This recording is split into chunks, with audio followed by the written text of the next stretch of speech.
Meus lendários! Para quem não me conhece, muito prazer, sou o Thiago Fernandes e seja bem-vindo à nossa EBD, Escola Bíblica Dominical, todos os domingos a partir das 9 horas. Nós estamos estudando a revista Palavra e Vida, revista de jovens e adultos da Convenção Batista Fluminense, ano número 17, número 70, quarto trimestre de 2021. Ela foi escrita pelo pastor Ronaldo Silveira Mota e nós estamos estudando a lição de número 7, a supremacia de Cristo, a carta de Paulo aos Colossenses. Vem comigo, partiu Colossenses, vamos lá! Bom, temos aqui o mapa, do mundo na ocasião, na época, para a gente poder se situar onde ficava Colossos. Colossos, na verdade, era uma cidade, na época do Império Grego, ela era uma cidade próspera, Ela ficava perto de uma região, de um rio chamado Rio Lico, e onde era muito fértil, onde as pessoas criavam ali ovelhas. As ovelhas de lá tinham uma lã muito característica que tinha o nome de Colossos. Então, em alusão à lã dessas ovelhas, essa cidade recebeu o nome de Colossos. Depois que o Império Romano dominou o mundo, eles fizeram muitas estradas para poder facilitar a locomoção deles pelo Império, pelas regiões dominadas por eles. E Colossos ficou fora dessa rota. Ali na região da Ásia a gente vê começava em Éfeso e terminava em Laodiceia, e Colossos era uma cidade vizinha. Vou ampliar o mapa aí para vocês poderem ver, ó. Então a gente tinha aqui Colossos, Laodiceia era aqui pertinho. Então essa rota começava em Éfeso, aí passava pelas demais cidades, que na verdade são as 7 igrejas lá mencionadas no Apocalipse, as 7 igrejas da Ásia, que fazia parte dessa rota dos romanos. Para vocês poderem ter uma noção, é como se fosse o lugar aonde não passa o caminhão do lixo, Então, ou seja, era uma cidade de Colossos, na época do apóstolo Paulo, ela estava entrando em decadência, Para piorar, por volta do ano 46, essa cidade, juntamente com Hierápolis, Laodiceia, Colossos, as 3 cidades, elas foram afetadas por um terremoto. E a cidade então já estava num cenário de decadência, ficou mais ainda, Laodiceia era uma cidade rica, mas Colossos não, Ela era uma cidade à parte e ela estava em decadência, Vocês podem ver aqui no mapa, a cidade de Colossos, ela é próxima de Éfeso. Na terceira viagem missionária de Paulo concentrou a maior parte do tempo, num total de 3 anos, ele teve na cidade de Éfeso. E diz a Bíblia, no capítulo 19 de Atos, deixa eu ler aqui, ó. Atos 19, versículo 26 diz o seguinte, ó. Paulo estava em Éfeso, aí houve um tumulto lá, que as pessoas Paulo estava desarticulando, o evangelho, a idolatria na cidade. E uma das pessoas não satisfeita, eles falam o seguinte, ó, Atos 19, 26 fala o seguinte: estás vendo e ouvindo que não só em Éfeso, mas quase em toda a Ásia, este Paulo tem persuadido e desencaminhado muita gente, afirmando não serem deuses os que são feitos por mãos humanas. Então, na verdade, o ministério de Paulo ali em Éfeso estava se estendendo a toda a região da Ásia. Então Paulo estava fazendo muitos discípulos ali naquele lugar, e um deles, chamado Epáfras, que fundou essa igreja em Colossos. Então não foi Paulo diretamente que fundou a igreja de Colossos, foi um irmão chamado Epáfras. O tempo passou, a igreja vinha crescendo, Só que Satanás, não satisfeito, com o crescimento da igreja, começou a lançar alguns dardos inflamados contra a igreja, que eram alguns ensinamentos de falsos mestres, que vinham ensinando coisas que eram contrárias à fé. E tinha pensamentos judaizantes, a cultura grega, o gnosticismo, que era algo que vinha através de informações persuasivas, pessoas bem eloquentes, com mestres com bons ensinamentos, só que ensinando coisas erradas, que estavam pervertendo a fé das pessoas. E a igreja de Colossos corria esse risco, né, de ser exterminada. Então o irmão Epáfras, ele sai de Colossos e vai para Roma.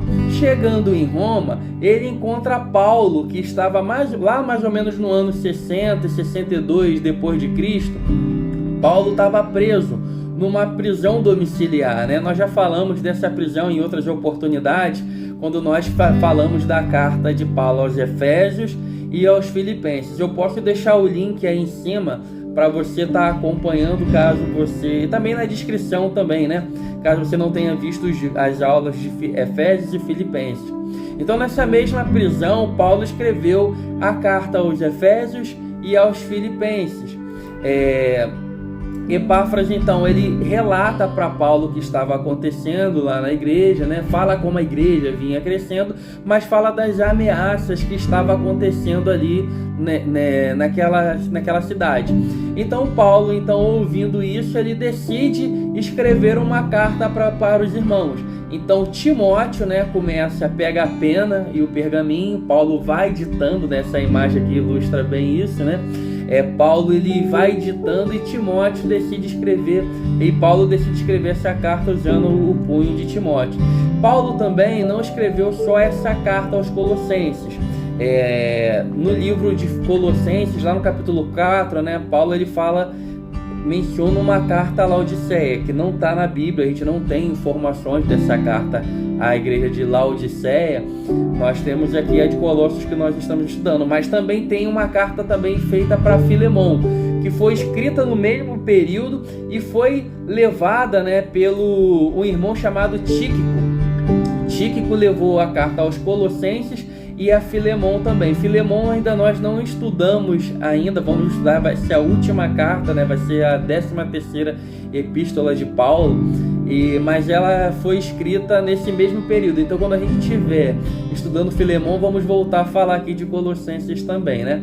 Então, Tíquico foi a pessoa encarregada de levar essa carta que Paulo escreveu, com o objetivo, né, de apresentar a supremacia de Cristo e dar orientações de como as pessoas deviam viver em Cristo Jesus. Então Tíquico sai de Roma e vai para Colossos, né? Lá em Colossos, se a gente observar aqui, Paulo ele dá uma seguinte recomendação. Você vê que são cidades próximas, né? A gente vê Colossos aqui, a gente vê Laodiceia, vê Hierápolis, Éfeso um pouquinho mais afastada, mas também próxima.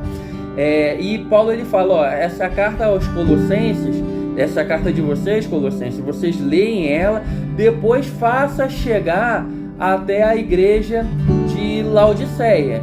E a carta que os laodicenses estiverem lendo, vocês também leem ela também. Então, conforme eu falei, essa carta de Laodiceia nós também não temos. Algumas pessoas acreditam que essa carta de Laodiceia tenha sido a carta de Éfeso, porque quando foi escrita a carta de Éfeso, e conforme eu falei, né, a rota feita pelos romanos, ela começava em Éfeso, e essa carta de Éfeso tinha que ler todas as outras igrejas. Então a rota dos romanos começava em Éfeso, passava pelas Esmirna, Tiatira, Sardes, né? Não estou falando na ordem não, né? Filadélfia, e a última igreja, a última cidade era a cidade de Laodiceia. Então acredita-se que essa carta que Paulo escreveu aos Efésios tenha sido essa carta que Paulo recomenda para que seja lida em Colossos também. Essas cartas de Éfeso, né, e aos Colossenses são cartas irmãs. A carta aos Efésios, né, ela tem como objetivo, né, falar do corpo, né, da igreja. E a carta aos Colossenses, né, ela fala do cabeça, que é Cristo, né? Então, no intuito de combater, né, as heresias, Paulo então envia a carta aos Colossenses com o objetivo de proteger, de blindar a igreja das heresias que poderiam acabar com a fé daqueles irmãos, né?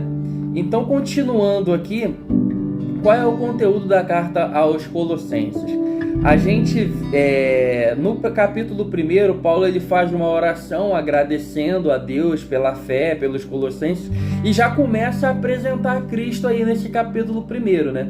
Depois ele fala termina o capítulo 1 e o capítulo 2, falando sobre o seu ministério, como ele orava pela igreja, né? Fala acerca das falsas doutrinas, mas o autor mesmo ele foca aqui nos capítulos 1, 2 e um pouquinho do 3, né? Falando para falar da nossa lição. A nossa lição está estruturada em 3 tópicos, né? Tópico 1, uma obra sobreexcelente. Tópico 2, falsas doutrinas que roubam a liberdade. Tópico 3, uma nova vida. Então vamos lá, iniciando aí o tópico de número 1. Vamos ler o texto bíblico. Colossenses capítulo 1, versículos 13 e 20. Diz assim, pois ele nos resgatou do domínio das trevas e nos transportou para o reino do seu Filho amado, em quem temos a redenção, a saber, o perdão dos nossos pecados. Bom, até esse momento aqui, nós, queridos, conforme já foi falado em Romanos, foi falado na carta aos Efésios, nós estávamos mortos. Embora nós andávamos, bebíamos, né? Embora a gente fala, trabalha, ganha dinheiro, perde dinheiro, faz filho, enfim, faz um monte de coisa, na verdade nós estávamos mortos longe de Cristo. E ele aqui vem dizer o seguinte, que ele versículo 13, pois ele nos resgatou do império das trevas, do domínio das trevas. Nós éramos dominados pelas trevas e nos transportou para o reino do Filho do seu amor. Então, ele nos tirou de uma condição de condenação, de morte, numa condição de sofrimento, né, a qual nós estávamos destinados, embora estávamos vivos, né, na carne, mas espiritualmente mortos. Ele nos vivificou, né? Ele nos tirou do império, do domínio das trevas e nos transportou para o reino do Filho do seu amor. E no versículo 14 diz, em quem nós temos a redenção, a saber, o perdão dos pecados. Então, através da obra da cruz, né? Através da graça, nós tomamos posse dessa salvação através da fé. Então nós não somos mais habitantes das trevas, mas sim habitantes do reino do Filho do seu amor, né? Então, meu querido, se você ainda não tem Cristo como Salvador, é importante que você entenda que você ainda está numa condição de estar morto espiritualmente, afastado de Deus.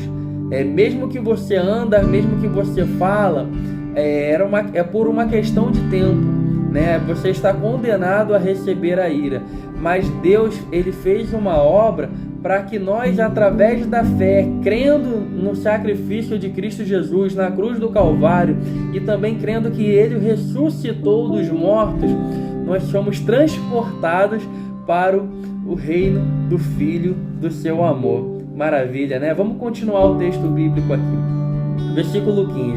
Ele, Jesus, ele é a imagem do Deus invisível, o primogênito de toda a criação, pois nele foram criadas todas as coisas nos céus e na terra, as visíveis e as invisíveis, sejam tronos ou soberanias, poderes ou autoridade. Todas as coisas foram criadas por ele e para ele. Ele é antes de todas as coisas e nele tudo subsiste. Na verdade, nós vemos, a gente está chegando aqui em dezembro, pelo menos essa aula está sendo gravada em dezembro, né? A gente vai chegando perto do Natal, onde é falado sobre o nascimento de Cristo. Na verdade, ele já existia antes do mundo existir. E diz que tudo foi criado por ele e para ele. Então, quando foi o ataque que a igreja que a igreja de Colossos estava sofrendo, né? Que existia gnosticismo, que existia outras doutrinas. Na verdade, Cristo existia antes dessas coisas. Na verdade, antes de haver mundo, antes de haver universo, Cristo, ele participou, ele fundou, ele criou todas as coisas.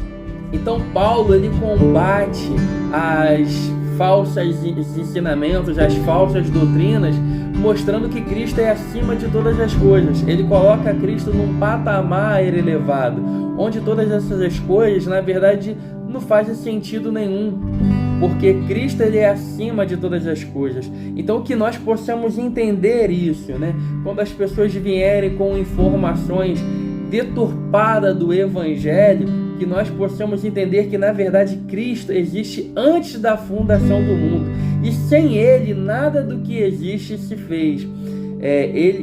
Vamos ler, continuando ler lá no versículo 18. Ele é o cabeça do corpo, que é a igreja. Ele é o princípio e o primogênito dentre os mortos, para que em tudo tenha supremacia. Pois foi do agrado de Deus que nele habitasse toda a plenitude, e por meio dele reconciliasse consigo todas as coisas, tanto as que estão na terra quanto as que estão no céu, estabelecendo a paz pelo seu sangue derramado na cruz. A Bíblia diz, né, no versículo 18 aí, da carta aos Colossenses, nesse capítulo 1, que ele é o cabeça do corpo. Então todos nós que temos Cristo, que confessamos Ele como nosso Senhor e Salvador, nós fazemos parte desse corpo onde Ele, Cristo, é a cabeça. A cabeça, né, é que dá o comando. Mão, levanta. Mão, abaixa. Olho, arregala. Boca, abre, né? Então, o corpo, né, obedece o cabeça. Então, nós, quando a Bíblia fala que nós somos corpo, né, e Ele é o cabeça, diz que nós vivemos sobre o seu governo, que Ele domina, que nós devemos ter o pensamento dele, né? Nós devemos pensar de forma semelhante a Cristo, aprendendo mais dele. Então, essa é algo maravilhoso, a gente fazer parte do corpo de Cristo, né? Onde cada um tem a sua importância, onde cada um tem a sua função, o seu valor. Então, que você possa entender isso, que você que aceitou Cristo como seu Salvador, que você faz parte do corpo, você é muito importante. Cristo, na verdade, governa a minha vida, Ele governa a sua vida também, né? Então vamos vencemos o tópico 1, né? Vamos iniciar aí o tópico de número 2. Vamos lá, ler o texto bíblico aí. Diz assim a palavra de Deus, Colossenses capítulo 2, versículos do 16 ao 23. Vamos lá. Portanto, não permitam que ninguém os julgue pelo que vocês comem ou bebem, ou com relação a alguma festividade religiosa, ou a celebração das luas novas ou os dias de sábado. Estas coisas são sombras do que haveria de vir. A realidade, porém, encontra-se em Cristo. Então o que acontece? É aquele velho problema do legalismo, né? Dos judeus. Isso daí acontecia com os gálatas, acontecia com os efésios, com os romanos, enfim, com os filipenses. Todas as lições que a gente estudou até o momento, né, tinha esse problema do legalismo. O que acontece? Os judeus, eles, quando Deus chamou Abraão, né, e decidiu revelar o plano dele, deu a Torá, deu a lei e deu uma série de recomendações, né, para que eles pudessem viver. E falou o seguinte: vocês são um povo separado, vocês são um povo santo, e como símbolo, né, vocês vão fazer a circuncisão. Vocês vão, para quem não sabe, circuncisão é a retirada de uma pele em torno do órgão sexual masculino, né, da glande, né, em volta, que cobre a glande. Então é uma cirurgia que todo homem, né, judeu, eles praticavam, eles faziam. E eles tinham que guardar o sábado. Enfim, tinha uma série de recomendações que Deus dava para eles, para que eles não se misturassem, né, com os outros povos que viviam mergulhados, né, no pecado. Então existem dois tipos de povos: o judeu e o gentio, né?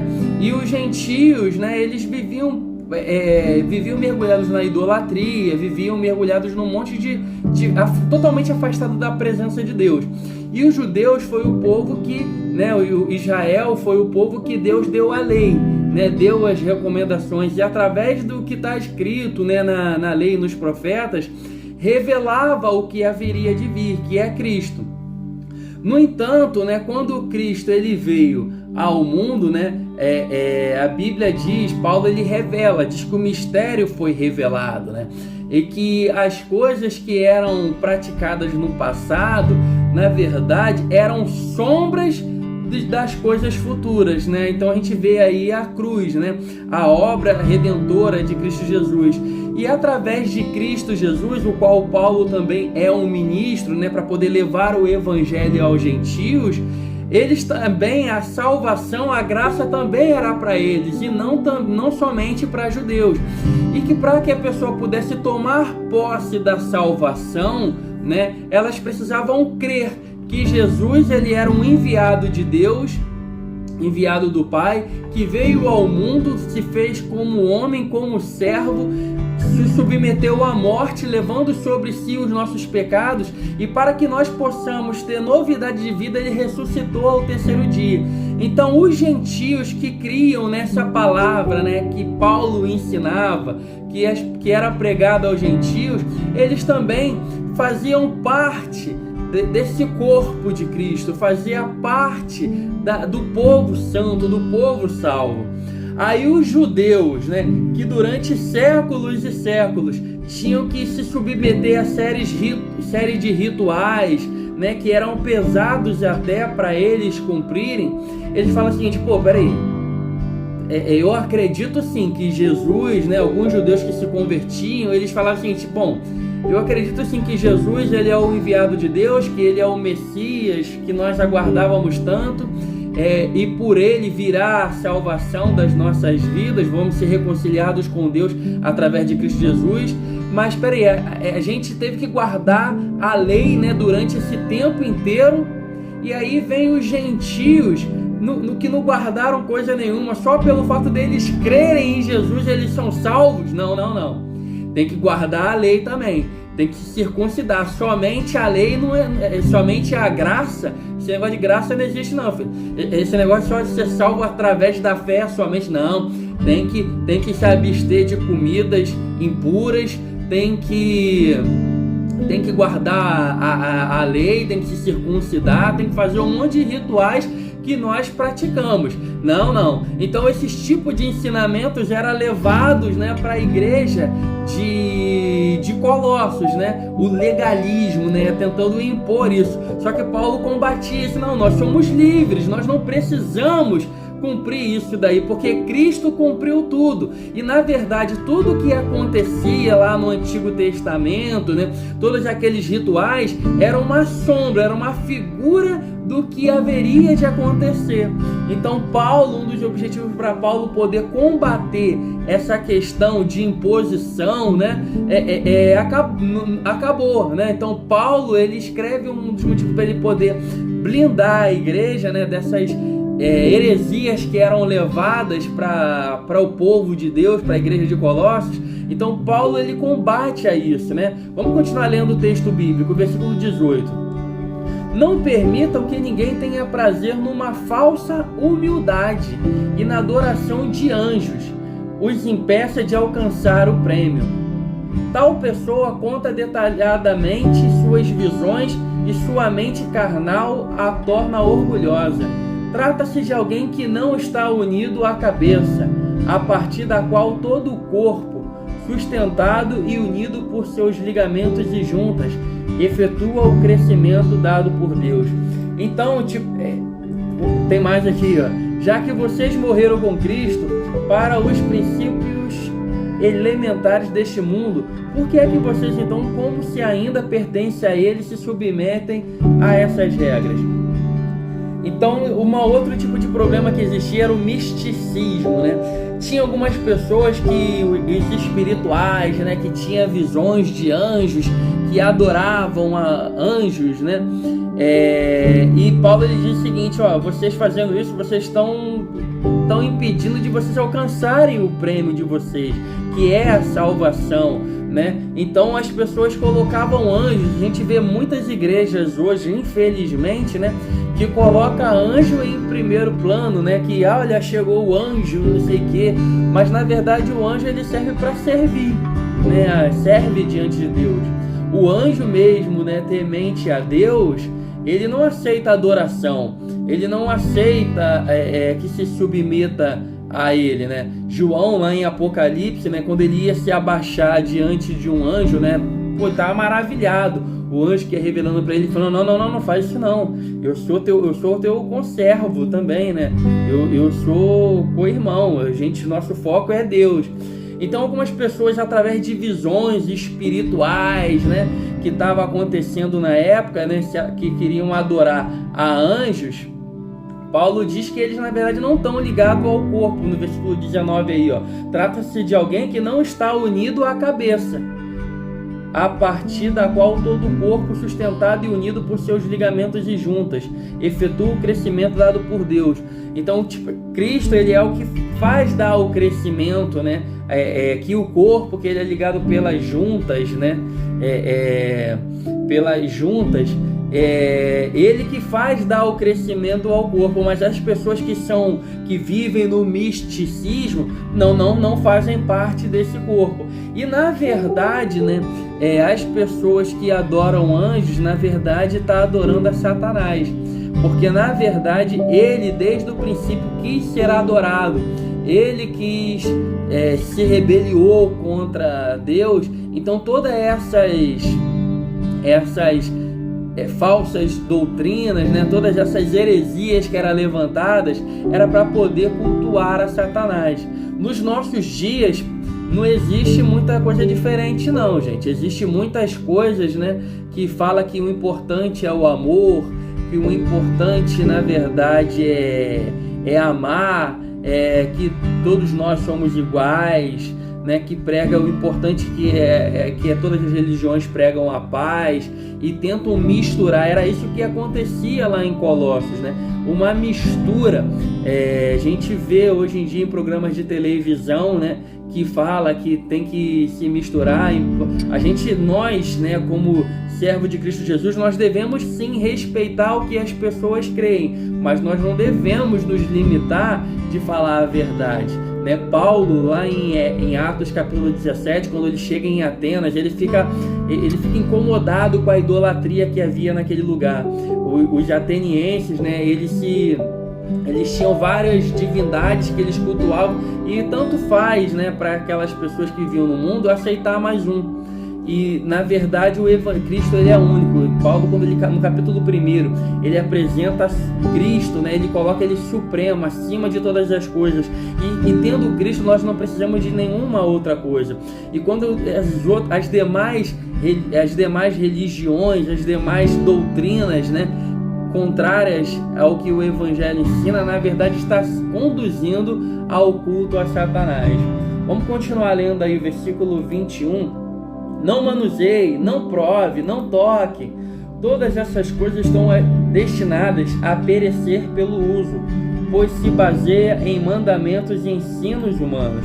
Essas regras têm de fato aparência de sabedoria, com sua pretensa religiosidade, falsa humildade e severidade com o corpo, mas não tem valor algum para refrear os impulsos da carne. Então, uma terceira falsa doutrina que ensinava, que o autor da revista apresenta pra gente aí, é o ascetismo, né? Você vê aí um homem magrinho, né? Que era uma pessoa religiosa, né? Essa imagem aí para ilustrar isso. O que acontece? Na época lá tinha uma crença que, tipo assim, Deus, ele é bom, né? E por ele ser bom, o mal ele não criou o mal. Aí tudo bem, beleza. No entanto, existe o mal, e o mal está nas pessoas. Só que as pessoas têm o espírito, né, que se comunica com Deus. Então existia Deus no primeiro plano, né, que era uma divindade, e no mundo, né, no mundo material, que é o mundo mal, né, onde está o nosso corpo, a nossa carne, né, que nos afasta de Deus. Então eles acreditavam o seguinte, que o nosso espírito que é bom, ele ficava aprisionado, né, nessa nossa carne que é má, e que para a gente poder se aproximar de Deus, né, que as pessoas, para se aproximar de Deus, tinha que subjugar a carne, né? Só que Paulo diz o seguinte: essa tortura que fazem para o corpo, na verdade, não pode combater os pecados que as pessoas cometem na carne, né? Então as pessoas, elas fazem o seguinte: então, para você se comunicar com Deus, o teu espírito tem que estar mais forte, então você tem que subjugar, tem que passar fome, você tem que sofrer no teu corpo para que você possa ser elevado ao Deus Supremo, que é bom, para poder se conectar com Ele. Então era ensinado esse tipo de coisa lá em Colossos, né? E eles, na verdade, eles misturavam tudo. Eles misturavam o que o Evangelho ensinava, o que o judaísmo ensinava. Eles misturavam o culto aos outros deuses. Era uma mistura. É como se pegasse todas as religiões que existem e botasse no liquidificador. Só que isso, na verdade, pervertia o Evangelho. E Paulo, então, escreve a carta tentando combater essas heresias. Vencemos aí o tópico 2, né? Vamos iniciar agora aí o tópico de número 3, o derradeiro. Vamos ler o texto bíblico aí, uma nova vida, é o tópico 3, né? Vamos ler do capítulo 3, né? Versículos 1 a 4. Diz assim a palavra de Deus: portanto, já que vocês ressuscitaram com Cristo, procurem as coisas que são do alto, onde Cristo está assentado à direita de Deus. Mantenham o pensamento nas coisas do alto e não nas coisas terrenas, pois vocês morreram e agora sua vida está escondida com Cristo em Deus. Quando Cristo, que é a sua vida, for manifestado, então vocês também serão manifestados com Ele em glória. Então, meu querido, nós estávamos mortos, nós estávamos nas trevas, conforme diz a carta aos Efésios, né? São cartas que trabalham juntas, né? Então mostra que a nossa condição, que nós estávamos no império das trevas. No entanto, nós fomos ressuscitados ao tomar posse da salvação que Cristo reservou para nós, da redenção que Ele reservou para nós, do perdão dos pecados. E agora nós devemos viver em novidade de vida, né? Então a imagem aqui mostra que, né, as coisas que a gente praticava antes, a gente não deve praticar mais. E a forma como a gente pensava antes, quando não tinha Cristo como na nossa vida, quando a gente não tinha Cristo como nosso Salvador, a gente deve mudar o nosso pensamento, as nossas atitudes. Ele diz que nós devemos, no versículo 11, né? Ele diz assim: mantenha o pensamento nas coisas do alto e não nas coisas terrenas. No versículo 1 mesmo, né? Ele diz o seguinte: procurai as coisas que são do alto, onde Cristo está assentado à destra de Deus. Então nós devemos procurar fazer a vontade de Deus, né? Evitar, e diz que nós estamos mortos, né? Aquela nossa natureza anterior ficou morta lá. Nós nascemos uma nova criatura. O velho homem já morreu, né? Paulo escreveu aos Coríntios, né? 2 Coríntios 5,17: pois quem está em Cristo, uma nova criatura é. As coisas velhas já passaram, eis que tudo se fez novo. Então tudo que você praticou, aquele velho homem, o velho Tiago, ele morreu, ele está morto, ele está sepultado. Então eu nasci uma nova criatura para viver de acordo com a vontade de Deus, pensar as coisas do alto, buscar as coisas de Deus. E é o que Deus espera de todos nós que o confessamos como Salvador, né? E a carta, o autor, ele para, né? Ele sugere ler até o versículo 4, mas no versículo 5 ele diz o seguinte: mortificai os vossos membros que estão na terra, a prostituição, a impureza, as paixões, os maus desejos, a avareza, a idolatria. No versículo 8 ele diz o seguinte: mas agora despei-vos de tudo, da cólera, da ira, da malícia, da blasfêmia, das palavras vergonhosas da vossa boca. Ou seja, a gente vivia uma vida de falar palavrão, de ficar falando fofoca, de ficar falando mal da vida dos outros, né? Isso não faz mais parte de você, de alguém que faz parte do corpo de Cristo, do qual Ele é o cabeça e você faz parte da igreja do Senhor. A gente deve abandonar as velhas práticas, porque Ele nos ressuscitou para que nós possamos viver em novidade de vida e não viver segundo as práticas que nós vivíamos antes, né? Ele diz aí no versículo 10, no versículo 9: não mintais uns aos outros, porque vos despiste do velho homem com as suas práticas e os vestiste do novo, que se renova para o conhecimento conforme a imagem daquele que o criou. Ou seja, nós fomos criados para sermos a imagem de Cristo aqui nessa terra. Nós somos cristãos, querido. Nós somos pequenos Cristos, nós somos imitadores deles. As pessoas precisam olhar para a gente, né, e ver a obra de Deus através da nossa vida, não pela nossa natureza, mas pelo Espírito Santo que habita em nós possamos transformar esse mundo. Então nós que antes estávamos condenados, vivíamos segundo os desejos do nosso coração, vivíamos na prática do pecado, nós fomos tirados do império das trevas e transportados para o reino do Filho do seu amor. Nós fomos colocados à destra de Cristo Jesus. Então toma posse dessa promessa, viva segundo a vontade de Deus. Então, uma vez dito isso, né, nós encerramos o tópico 3. Vamos aqui na parte já de conclusão, vamos ver o pensar e agir, né? O autor, ele dá no ponto primeiro do pensar e agir, ele diz o seguinte: aprendemos que Cristo tem a preeminência sobre o universo e sobre a igreja. A sua obra foi sobreexcelente, pois nos libertou da escravidão e nos transportou do império das trevas para o reino do Filho do seu amor. Você já agradeceu a Deus por tamanha bênção hoje? Você já parou para agradecer a Ele? Você tem noção do que Ele fez? Onde você deveria estar? Então para aí onde você estiver, dá uma pausa no vídeo aí,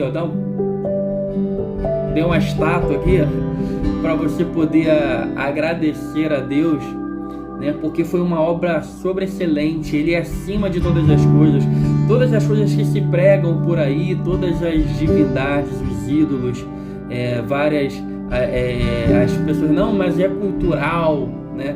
Mas se isso estiver atrapalhando o Evangelho, Cristo é acima de todas as coisas. Ele existe antes da fundação do mundo e tudo foi feito por Ele e para Ele. Nós somos feitura sua e Ele nos moldou para que nós possamos viver de acordo com a sua vontade. O 2, né, o autor, ele apresenta para a gente o seguinte: falsas doutrinas como legalismo, misticismo e vãs filosofias querem roubar a nossa liberdade. Não se deixe julgar pelos outros e não procure retornar a esses rudimentos, que são aparentes obras de salvação própria. Os argumentos, né, as muitas religiões, né, religião que significa religar, né, para religar o indivíduo à sua divindade, né? Então a religião, na teoria, ela é boa, os argumentos são bons, né? Mas no entanto, só Cristo Jesus, ele é o caminho. Ele diz em João 14, versículo 6: eu sou o caminho, a verdade e a vida, e ninguém vem ao Pai a não ser por mim. O único caminho que leva a Deus é Cristo Jesus. E lá, né, a gente leu aí no capítulo 3 que as pessoas, né, que vivem segundo, no capítulo 2, melhor dizendo, as pessoas que vivem segundo, né, esses caminhos falsos, essas falsas doutrinas, não estão ligadas ao corpo, né? Se você está ligado ao corpo em Cristo Jesus, não se submeta ao jugo da religiosidade. Nós fomos feitos livres em Cristo Jesus. A Bíblia diz lá no Evangelho de João: se o Filho vos libertar, verdadeiramente sereis livres. Então você está livre em Cristo Jesus para viver de acordo com a liberdade que há no Espírito Santo. O 3 vai dizer o seguinte: temos uma nova vida em Cristo. Tudo aquilo que se busca através das obras de salvação, Cristo já nos outorgou, se é que com Ele morremos e ressuscitamos. Essa verdade deve impactar a nossa vida. Você tem vivido assim?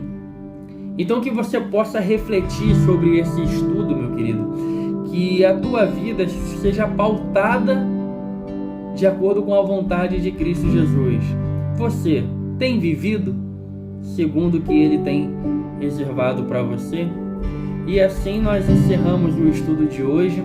A próxima lição é a primeira carta de Paulo aos Tessalonicenses, onde ele vai ensinar sobre a ressurreição dos mortos, a volta de Cristo Jesus. Um estudo muito importante, é uma passagem muito onde está a nossa esperança, né?